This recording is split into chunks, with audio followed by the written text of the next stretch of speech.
Over a Cuppa with Dilmah Fernando. Hi everyone, I'm with Tempe Adams today. Tempe is an Australian who apparently lost her way and ended up in Botswana. Now she lives with the world's largest population of African elephants. Tempe, welcome. Thrilled to meet you and welcome to Sri Lanka. Oh, thank you so much. I'm very honored to be here. The honor is ours. Now, over a cup of tea, I would like to ask you a few questions, and they must inevitably start with what made you, an Aussie, love elephants like you do? Yeah, that's a great question. Yeah, I always joke that I just got lost in Botswana and couldn't find my way out. But I actually started off as a marine scientist in Australia. And I was studying blue whales, so the largest, obviously, charismatic animal that we have. But when you study an animal like that, when you conserve a big animal like that, you conserve everything underneath. They're called ecological umbrella species, right? So the top of an umbrella, everything underneath gets protected. And elephants are the same for the terrestrial systems. And I, throughout my undergraduate, was completing a lot of different internships with different research projects, and one of them was in northern Kenya. And there I was working, interning for Save the Elephants, the most famous elephant NGO, debatably, but on the continent. And there I got a really good dose of what really impactful conservation looks like. And when you focus on an umbrella species like the elephant, it has this huge flow-on effect for the whole ecosystem. And I thought, wow, this can have a big impact. And I think that's where I really understood the sort of power of focusing on a species like that. So that's where the elephant sort of love started. And then I think elephants just obviously are just pretty special, very special animals. And I think I've always had a fascination from watching documentaries as a kid. And it's always just flowed on from there. We have our own little elephant. Called Baby Dilmah, and Perfect also more than anything an ambassador and a spokesperson for our own passion, my family's passion and my colleagues' passion for the environment and for conservation, also restoration. But so Baby Dilmah is going to be released back into the wild this year, and I think you're visiting the elephant transit home. Yes, where Baby Dilmah lives. But one of the things that I'm amazed at is how emotional, how relatable elephants and their relationships with each other is. I mean, is that something that you've seen also in African elephants? Absolutely, yeah, absolutely. I think what is so, and one of the many reasons why I love them, but I think they're just so emotive. They really express their feelings. They have a plethora of feelings, all these different emotions, and you can see. And people often ask, how do you know how the elephants are feeling today? And I'm like, they'll let you know. They'll let you know if they've had a good day, bad day, if they're happy to have you in a vehicle close by, if they're so expressive. And I think that's, one of the many things that makes them pretty phenomenal to be around and in the presence of, especially youngsters, just like human babies. They'll let you know. They have their tantrums, they have their good days, they get jealous of their siblings. So I think just like that. I love it when the young ones get playful, but what gets a bit annoying for the team at the ETH is when they start jumping the queue and sometimes coming back for more when milk is served. But people, we all talk about having a memory like an elephant. Is that true? Does an elephant have an incredible memory? Absolutely, yeah, absolutely. A large proportion of their brain is all about orientation and memory. And in fact, you think about, especially, here as well, throughout the elephant range, matriarchs, the leaders of the herds, have to know exactly where the good resources are at different times of the year. So they have these incredible mental maps of their landscapes, which they were obviously probably taught, as they were young calves themselves. And I think that's really one of the most amazing things, the way they can navigate through the landscape in different seasons, different years, and really knowing what resources their family needs to get by. So when there's a drought, they know they can remember exactly where the best water is and the best leaves and grass. I think that's really pretty phenomenal and still something we don't completely understand. I think lots of us have seen the video of the dominoes showing how our natural environment is interconnected and how we, at the end of it now, you talked about how elephants impact the ecosystem, and we've seen how the reintroduction of certain species has enhanced the ecosystem through biodiversity and so on. What specifically do you feel that elephants, whether African or Asian, how do they impact the ecosystem? I mean, they call them ecosystem engineers, as in they really can shape the land and the place that you're in. I mean, a small example, in Botswana, we have an amazing place called the Okavango Delta, and it's littered with palm trees. These incredible palms that do grow there, they naturally grow there. And sometimes you'll see these palm trees in a perfect line, and it looks like someone has gone and planted them. Someone has gone and planted them. Elephants have gone and planted them because the only way that they can grow is after they've passed through the digestive system of an elephant. So an elephant will be walking his nice path from his waterhole to waterhole, or his favorite, browsing places, and they literally are planting trees along the way. So I think if that doesn't show testament to how impactful they are, then I'm not really sure what does, but it's quite an amazing thing to see. We're active in trying to help people understand the importance of biodiversity. And one of the most significant aspects of that is to value nature, value the environment.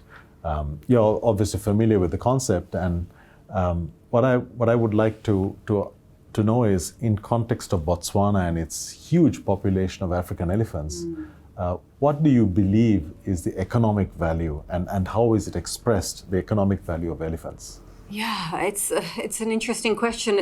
I did a study a number of years ago, and it was literally just asking people of Botswana what they think of elephants, their opinions of elephants. Is there a love there? Is it, because obviously it is a very large elephant population, which in conservation terms is an amazing thing. But to live in a population like that, especially if you're a farmer, can be obviously incredibly difficult and very challenging, because an elephant, just the same as here in Sri Lanka, is a big pest. It can be something that can eat your entire crop that you work so many months to grow, and it can be gone in one evening, or 30 minutes, depending on how big your field is. So I think sometimes the connection of understanding and still appreciating the value of them can be lost sometimes. But overarching, after I did this survey, people came back with saying that they absolutely loved elephants still. There's a deep love. There's a deep heritage of the country's identity associated with elephants in Botswana, and I think it's very similar here. So I think that heritage and the national pride is really big. But I think, obviously, the tourism impact is sort of key, especially in Botswana. So in the north of the country, a huge amount of jobs from tourism. And the tourists come because of this incredible elephant population that Botswana can boast. And I think that direct connection is really vital and really key. And it provides, not just guiding jobs and national park jobs, but it's also the whole hospitality industry. So pretty much the whole North country is there because of these protected areas, and the elephants are the ambassadors.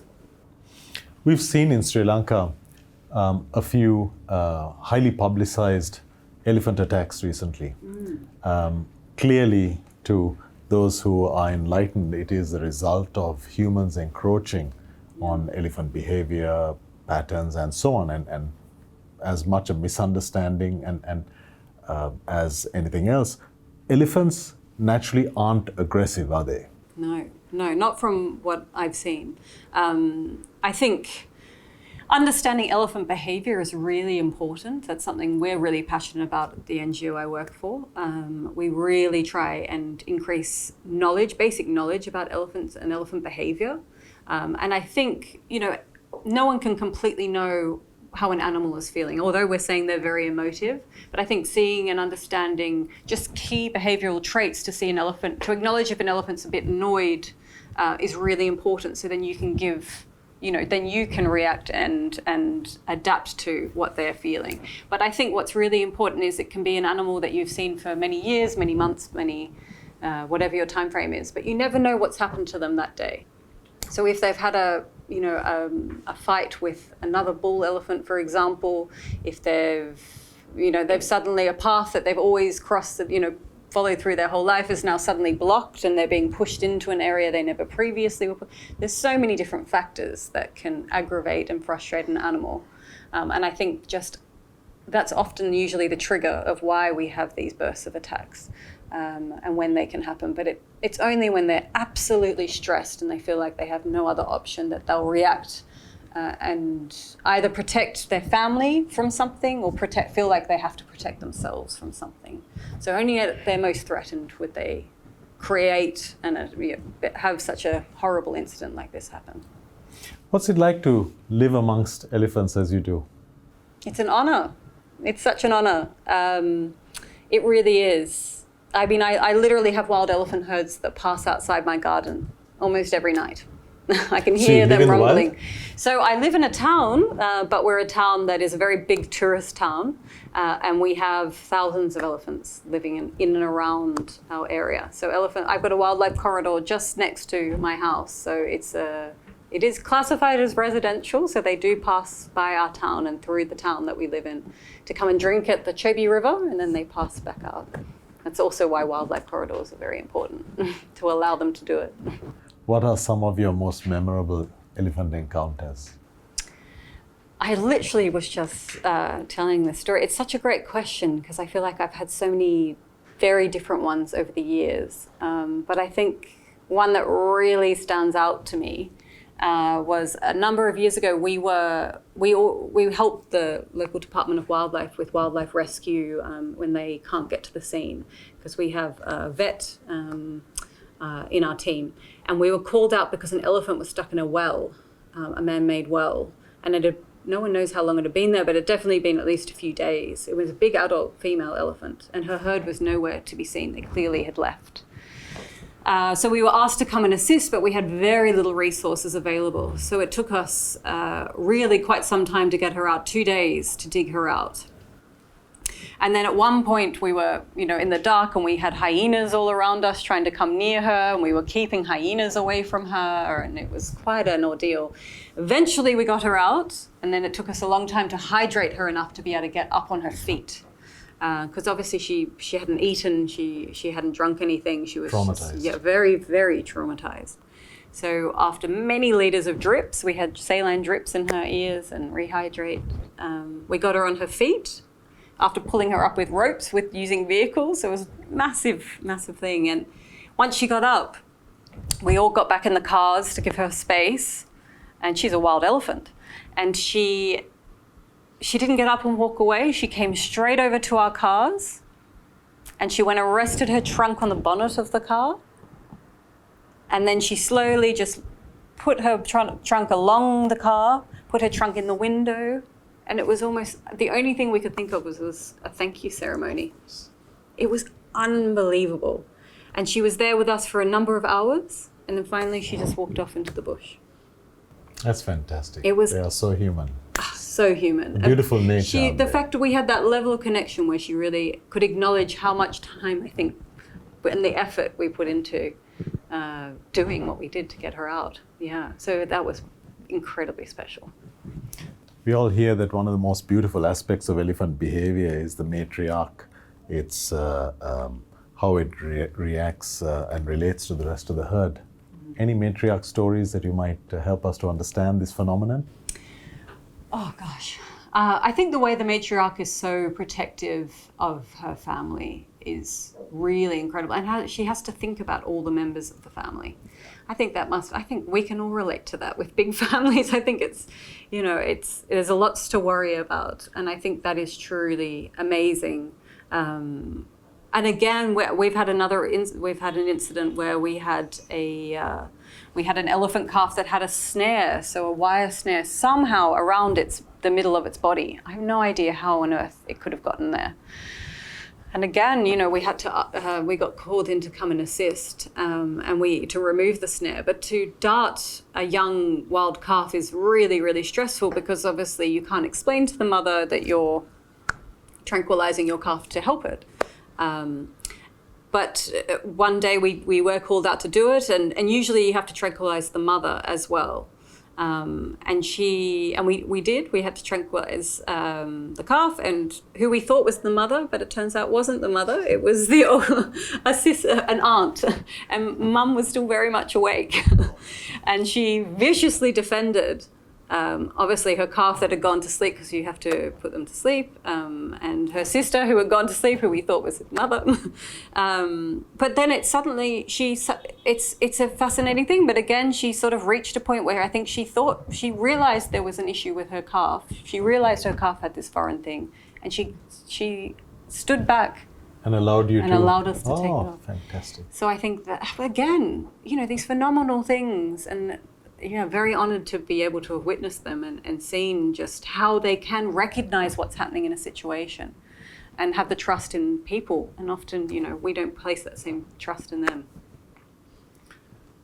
We always hope that one day we'll be able to coexist with nature in a less confrontational way. But how is it in Botswana? Anything that we might learn in Sri Lanka in terms of coexisting with the elephant population?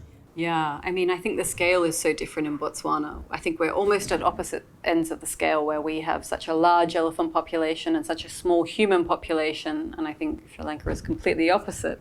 But it doesn't mean there's not lessons to learn.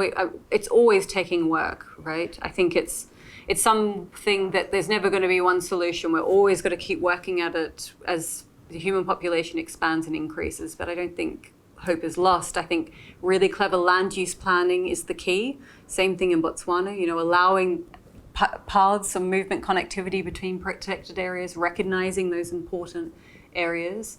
I think it comes down to just intelligent planning and being mindful of what wildlife needs and also what humans need. We shouldn't stop human development, not at all. We don't need to, but we can be intelligent about it. And with the expansion of technology nowadays, and our increased knowledge, I think we can definitely do it. And I think in that capacity, it's very transferable between Botswana and Sri Lanka. We just deal with transboundary issues as well, because Botswana's elephants also move into Zimbabwe, they also move into Namibia, they also move into Zambia, and even Angola. So I think our challenges is getting comprehensive policies across all those countries. Whereas Sri Lanka, you can do it. You're one entity there. Although a large human population, I think there's a lot of hope. And I think people are really recognizing what's needed.